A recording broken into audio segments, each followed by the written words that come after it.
So one of the big news this week is of course the whole debacle involving an IGN editor who plagiarized a YouTuber's review of Dead Cells. I've already published 2 videos on the matter, one detailing the circumstances leading up to the accusations, and another detailing the fallout where IGN went ahead and fired the editor in question. Basically what happened was that on July 24th, 2018, YouTuber Boomstick Gaming posted a review of the newly released Metroidvania roguelike Dead Cells. Then, 2 weeks later, on August 6, 2018, IGN writer Philip Mewson posted his written and video review on what is one of the biggest websites in the world. Boomstick noticed that IGN's review featured identical diction and structure to his own review, made a compelling video comparing the 2 reviews that acted as incontrovertible evidence. The video went viral, IGN was forced to remove their review, and a few hours later they made a public statement detailing that after an investigation, they determined that Philip had indeed plagiarized his review, and the website apologized to all afflicted parties, especially Boomstick Gaming. So that's where we're at right now, and I would say that under the circumstances, IGN has been swiftly dealing with the situation in the best way they can. Do keep in mind that IGN as an organization had very little chance of knowing that the review was plagiarized, especially since it was copied from a video review of a small YouTuber, which only had 11,000 subscribers before this whole debacle. It's safe to say that these transgressions were the actions of one renegade journalist who was counting on his underhanded tactics going unnoticed by stealing and taking advantage of a less prominent outlet's work. Well, clearly Philip underestimated how fast word can spread on the internet with the rise of social media, and he's paid the price.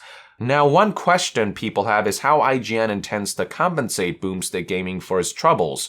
They dealt with the situation on their end, they directly apologized, but how will IGN make it up to him? After all, Philip's transgression did happen under their umbrella, so it is up to the company to take responsibility for it. Well, turns out that this is something they're already working on behind the scenes if recent tweets by IGN co-founder Peer Schneider are anything to go by. I'd like to start by noting that despite being out of the country during the time of the incident, Peer did his best to respond to inquiries regarding the situation. When one Twitter user asked him if he's heard about the plagiarism accusations shortly after word began to spread, he quickly responded with, quote, "The team, including our review's lead and editorial manager, back home is aware and is investigating. They've removed the review while they're getting to the bottom of this and will take appropriate action based on their findings." Responding to another user who said that they're looking forward to hearing what Peer has to say about the situation, he said, quote, "I'm on a very spotty cell connection and can't watch that, but checked with a team back home. They're investigating and will take appropriate action." It was shortly after that IGN finally released their statement confirming that Philip Mewson had been fired after plagiarizing his review. Now, for those who don't know, Philip was the host for IGN's Nintendo Voice Chat podcast, so there were a lot of people wondering about the show's fate. When inquiries were directed at Peer, he was happy to respond with reassurances that the staff and crew over at IGN are working behind the scenes figuring stuff out.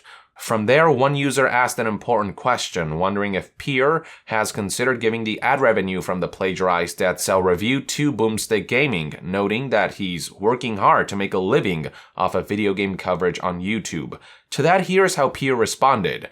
"Yes, we have talked about other steps behind the scenes. Our editorial manager reached out with a proposal along those lines." You may recall that when website Forbes reached out to Boomstick Gaming and asked him how he hopes this whole situation resolves, he responded by saying that while he harbors no ill will against Philip and that he doesn't want to see him fired, knowing all too well what it's like to be unemployed, he did express that he hopes IGN will credit him, collaborate with him, and compensate him fairly for the ad revenue they pulled from the plagiarized review. If you ask me, those are fair stipulations and a far kinder response than all of this warrants.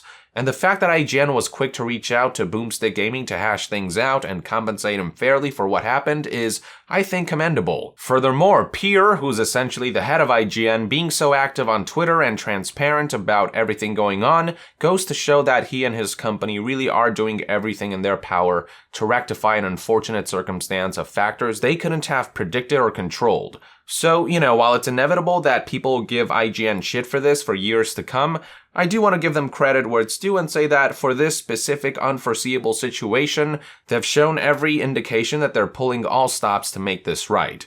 They're not trying to bury anything under the carpet, they're being pretty direct and head-on about all this so that all involved parties can move forward.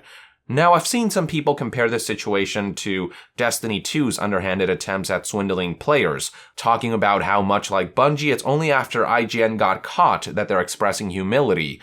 But it's important to keep in mind that with Bungie and Destiny 2, Bungie and Activision colluded as an organization to implement all the scummy bullshit. They were all in on it. They all knew exactly what they were doing. With IGN's situation, on the other hand, it was the underhanded actions of one renegade writer. IGN as an organization didn't set out to plagiarize work, nor did its employees know of Philip's intent until it was too late.